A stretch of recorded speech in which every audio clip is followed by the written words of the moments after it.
Hola familia, qué rico poder estar aquí otra vez compartiendo junto a ustedes esto, Teoterapia Salud Total.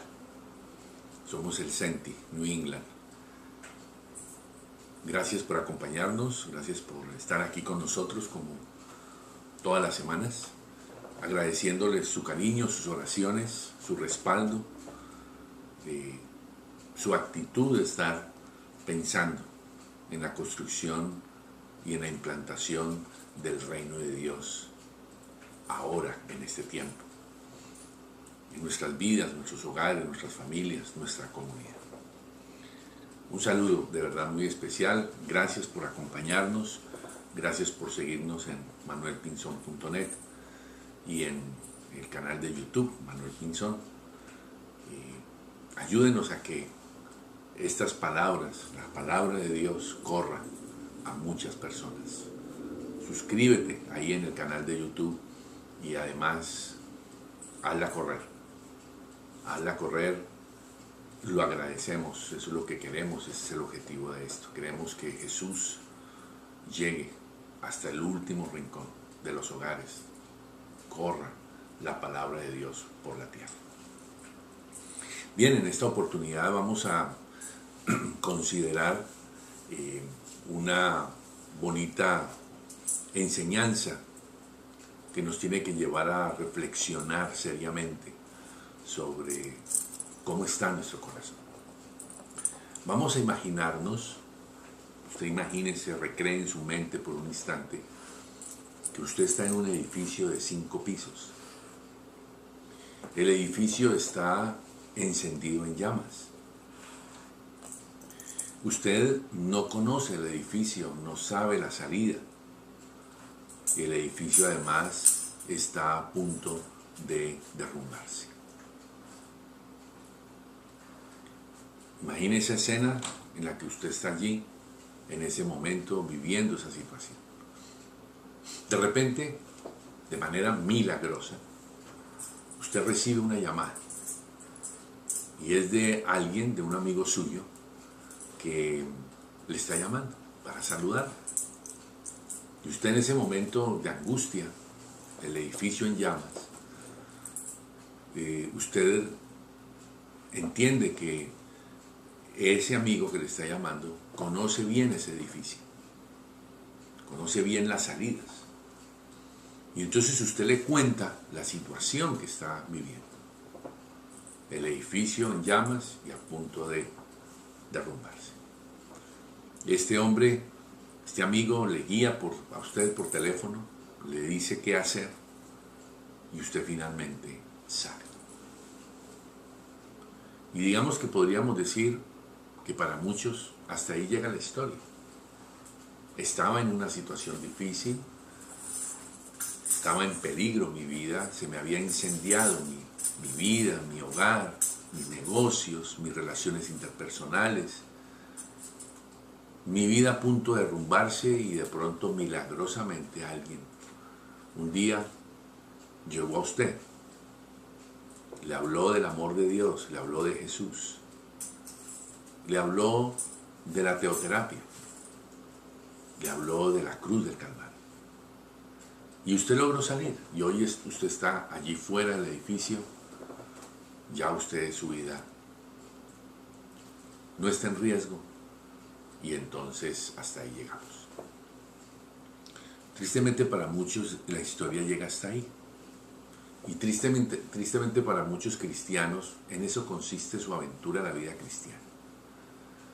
Y hablan de Dios en el sentido de contar lo que había pasado con sus vidas y que ahora ya están salvos, que están protegidos, pero hasta ahí llega. Pero sigamos continuando la historia, porque la historia no para ahí. En el momento en que usted sale del edificio y ha sido rescatado, usted ve en un tercer piso, asomado a un amigo suyo, junto con su esposa y su hijo, pidiendo ayuda, gritando en medio de las llamas y en medio de la misma situación que usted minutos antes había estado. Y usted tiene su teléfono. La pregunta es, ¿usted qué haría? Y en esa pregunta solo hay dos posibilidades. Solo hay dos alternativas. No hay ni 3, ni 4, ni 5. Solo hay dos alternativas. La primera alternativa es llamarlo y empezar a guiarlo así como usted fue guiado y salvo. Dentro de esa alternativa está incluida aún el que usted esté dispuesto a meterse al edificio a ir por ese amigo. Está incluido el que usted arriesgue su vida.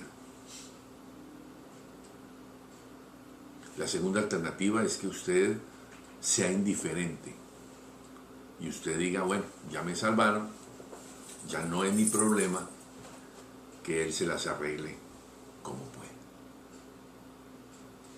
Esta historia nos ayuda a reflexionar en esta mañana, en esta tarde, en esta noche, en este momento en el que usted y yo estamos tratando de reflexionar.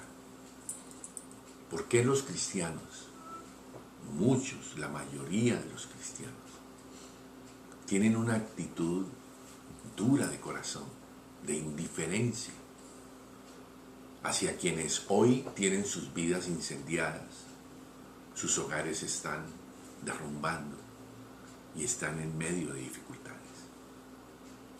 ¿Por qué nos cuesta tanto? ¿Cómo es posible que no podamos abrir nuestra boca, invertir nuestro tiempo, invertir nuestro dinero, invertir nuestro talento en el propósito y en el proyecto más hermoso que el ser humano pueda tener, que es la salvación de la gente? No solo una salvación espiritual eterna, al recibir a Cristo, al tener una comunión con Él, sino a poder aprender a vivir un estilo de vida, de excelencia, de aprender a enfrentar los problemas, las dificultades, los desafíos. Porque evidentemente la vida cristiana no es una vida en la que se promete no tener problemas y dificultades, al contrario. Hoy en la Biblia quiero invitarle a que vayamos al libro de Hechos, capítulo 16, para que usted pueda comprobar en la palabra de Dios la hermosura de la aventura de la vida cristiana en el Espíritu. Que la vida cristiana no es que usted y yo nos llenemos la boca diciendo soy cristiano, aleluya, amén. No lo estoy diciendo de manera de burla.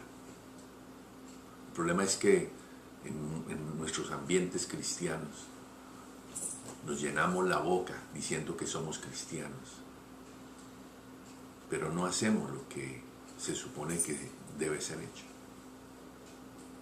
Todos sabemos en la iglesia lo que hay que hacer. La labor más importante, evangelizar y discipular. La gran comisión, Mateo 28. Pero todos estamos esperando que eso lo hagan otros. Y nos enojamos porque no se ha hecho lo que se tiene que hacer. Nadie hace nada. Y alguien está molesto porque nadie hace nada. Cualquiera lo puede hacer, pero nadie lo hace. Es como cuando usted llega a un lugar y dice, aquí hay mucho mugre, alguien debería limpiar esto. Cuando lo correcto sería, yo soy ese cualquiera, lo puedo hacer, vamos a hacerlo. Ahí está la clave, la diferencia. Veamos en la palabra de Dios, inspirados por el Espíritu Santo que nos guíe, inspirada la palabra de Dios en nuestros corazones. A ver, en el caso de Hechos 16, dos historias que nos desafían hoy a reflexionar. Dice en el capítulo 16, versículo 6 en adelante, que Pablo le fue prohibido por el Espíritu Santo a hablar la palabra en Asia.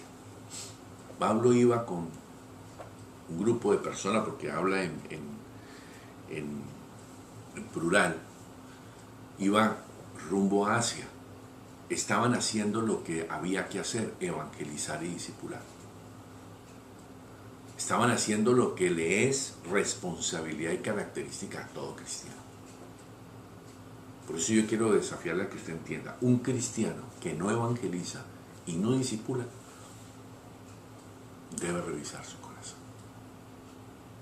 Es el llamado, es ir y hacer discípulos a todas las naciones. En el camino el Espíritu Santo nos capacita, pero debemos hacerlo. Y aquí está Pablo, yendo hacia Asia. Pero en ese versículo dice que el Espíritu Santo le prohíbe, le dice no vaya hacia Asia. Y en el versículo 7, el Espíritu Santo no le permite seguir adelante, y entonces en el versículo 9, Pablo recibe una visión. Dice el versículo 9, y se le mostró a Pablo una visión de noche. Un varón macedonio estaba en pie rogándole y diciendo, pasa Macedonia y ayúdanos. Fíjense que a la obediencia de quienes estaban haciendo, de Pablo, haciendo lo que deberían hacer, evangelizando y discipulando, aparece la acción del Espíritu Santo dando una visión. Y la visión era de un hombre que está diciendo, por favor, vengan, ayúdenos. De un hombre que está en su propia vida, en su edificio, incendiado en llamas y a punto de derrumbarse. Jóvenes que están a punto de suicidarse. Hogares que se están destruyendo. Hijos que están experimentando soledad. Hombres y mujeres que están experimentando el azote de la enfermedad, de la quiebra económica, de la angustia, del vacío, de la depresión, de la tristeza, de la falta de propósito. Y esa visión lleva en el versículo 10, dice, cuando vio la visión, o sea, hablando de Pablo, enseguida procuramos partir para Macedonia, está hablando en plural, dando por cierto que Dios nos llamaba para que anunciásemos el Evangelio. Entonces ellos dan un giro en su dirección, y en vez de ir hacia Asia, retornan, comienzan su camino hacia Macedonia, hacia Europa. Bien, después de esto entonces, ellos llegando a la primera ciudad de Macedonia, ellos van y buscan un lugar donde hay mujeres o hay personas que se reúnen para orar. Y dice allí en el versículo 13, en un día de reposo salimos fuera de la puerta junto al río donde solía hacerse la oración. Y sentándonos hablamos a las mujeres que se habían reunido. Miren que estas mujeres se habían reunido con el propósito de orar. Eran personas que estaban ya guiadas por el Espíritu Santo, que estaban siendo preparadas por el Espíritu Santo. Y ellos fueron allí y les hablaron. ¿De qué les hablaron? Les hablaron de Jesús. Dice el versículo 14 que una mujer llamada Lidia, vendedora de púrpura, era una mujer que vendía un producto muy especial, era una mujer comerciante, dice que adoraba a Dios y estaba oyendo. Son las Lidias que hoy están en el mundo, hombres y mujeres que anhelan conocer de Dios, que andan buscando al Señor, que andan esperando que alguien les diga cómo. Y dice que el Señor abrió el corazón de ella para que estuviese atenta a lo que Pablo decía. Ahí está la obra del Espíritu Santo. Recuerden cómo van las dos cosas.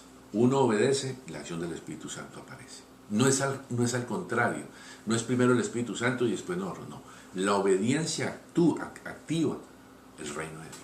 Aquí otra vez, ellos van y le hablan a las mujeres y el Espíritu Santo pone en Lidia un sentir de poner atención a lo que Pablo decía. Bien, miren lo que pasó tan rápidamente. En el versículo 15 dice que ella fue bautizada y su familia. O sea que Ella escucha de Jesús, va y le comparte a su familia.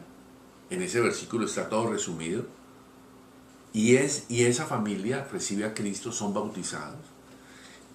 Ella le pide a ellos que se queden.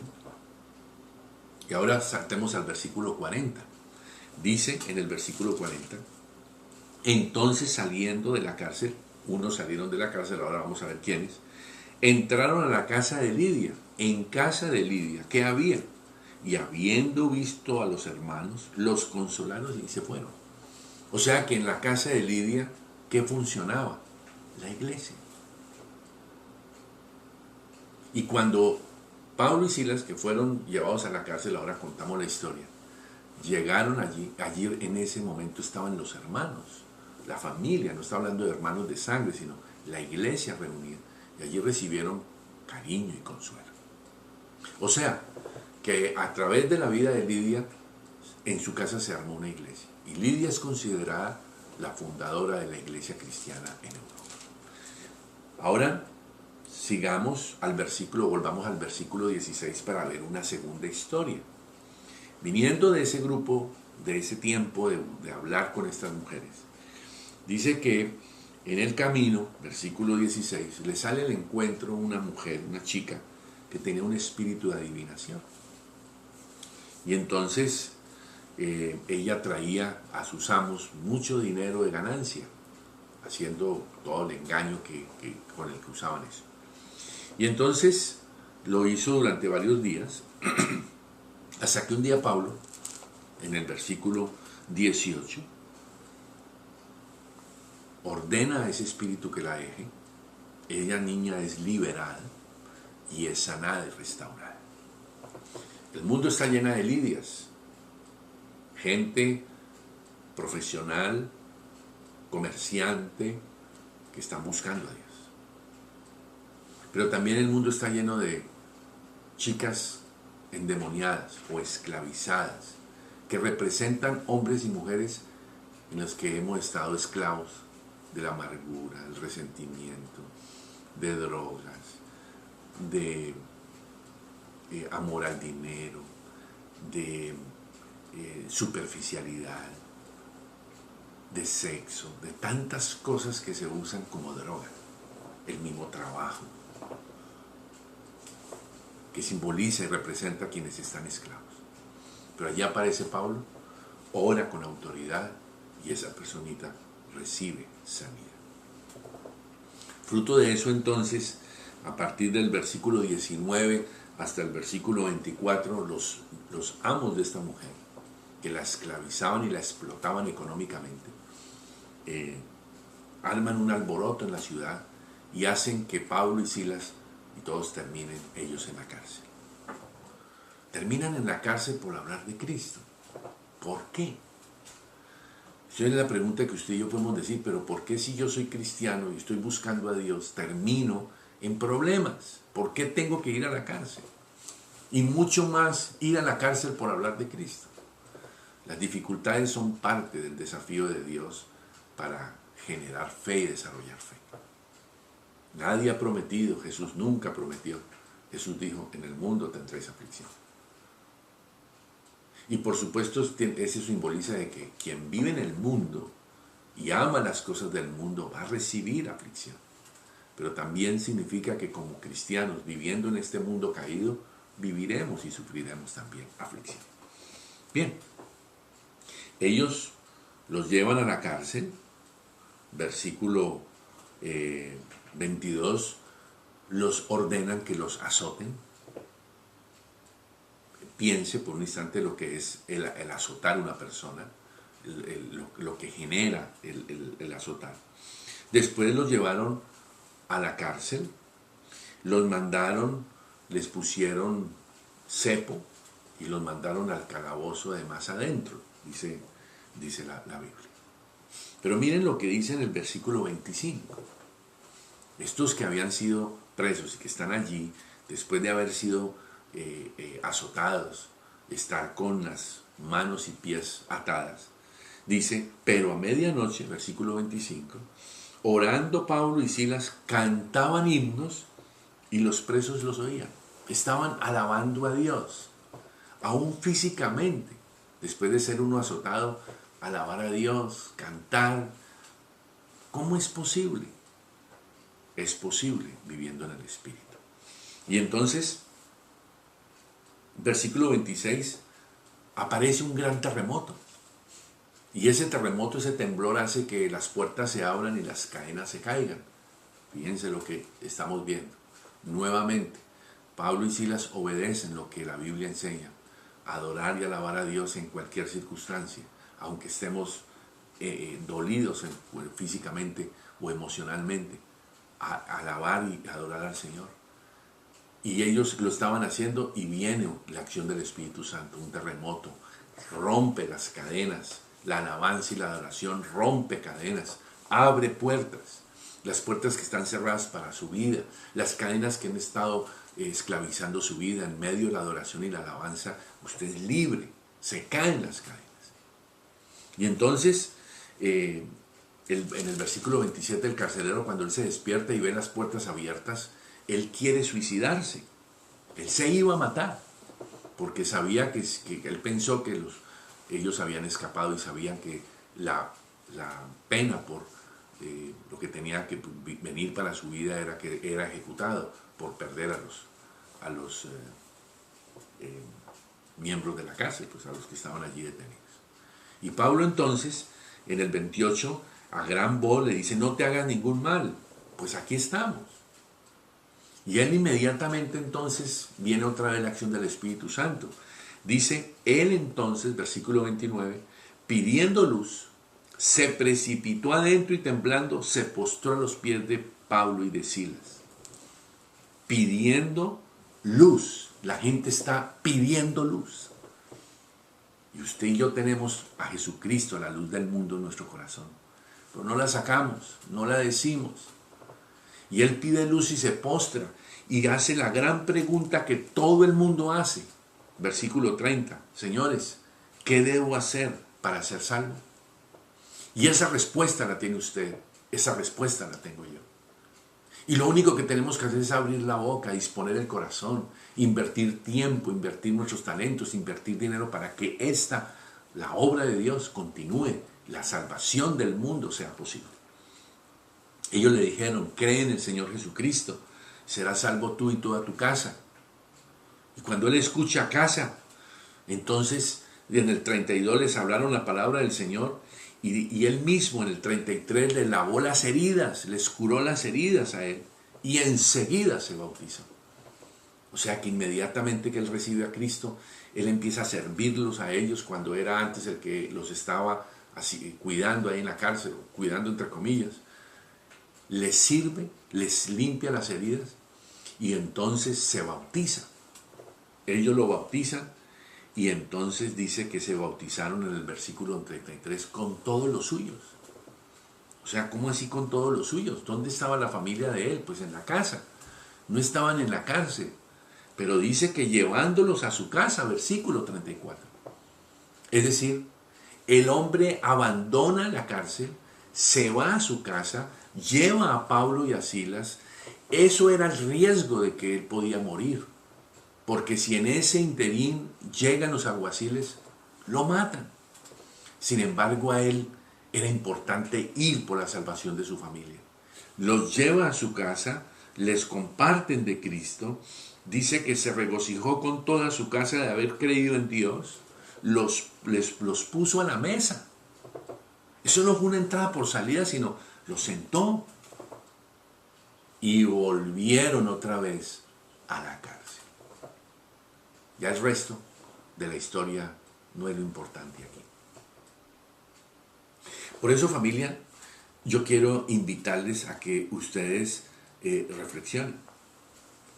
El mundo está lleno de lidias, gente que está buscando a Dios, que están esperando, están escuchando, queriendo escuchar que usted y yo hablemos. Son hombres y mujeres, empresarios, ejecutivos, influyentes, esperando que un Pablo les ministre. Y ese Pablo es usted.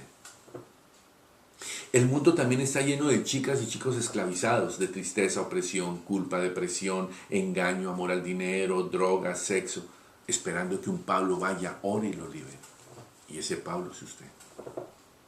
El mundo también está lleno de carceleros, trabajadores comunes, corrientes, desesperados, dispuestos a todo, aún a suicidarse, que están esperando que alguien les hable y bendiga a su familia. El Senti está lleno de Pablos y de Silas, en potencia, pero están encerrados, insensibles, de corazón duro, indiferente. Algunos de nosotros estamos viviendo esa realidad. No estamos haciendo lo que debe ser hecho. ¿Qué harías después de ser salvo del incendio en que estaba tu vida? ¿A cuántos estás dispuesto a ir a salvar? ¿Cuánto usted está dispuesto a obedecerle al Espíritu Santo como hizo Pablo? Yo le animo en el nombre de Jesús a que usted lo tome en serio. La responsabilidad más grande que tenemos los cristianos hoy, en medio de toda esta apostasía que se levanta cada día más, en medio de estar cada día más cerca de la segunda venida de Jesús o del evento del arrebatamiento y después su segunda venida, hoy el mundo necesita urgentemente conocer de Jesucristo.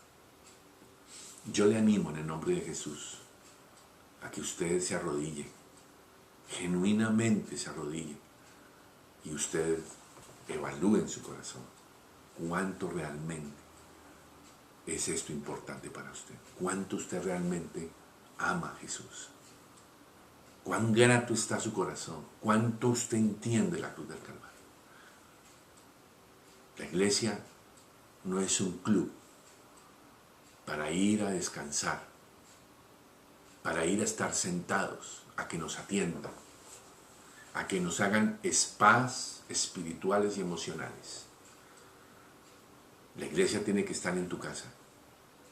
La iglesia tiene que estar en tu barrio. La iglesia tiene que estar en la comunidad. Por eso es que hoy la iglesia cristiana está viviendo la más grande crisis, porque la iglesia ya no está en casa.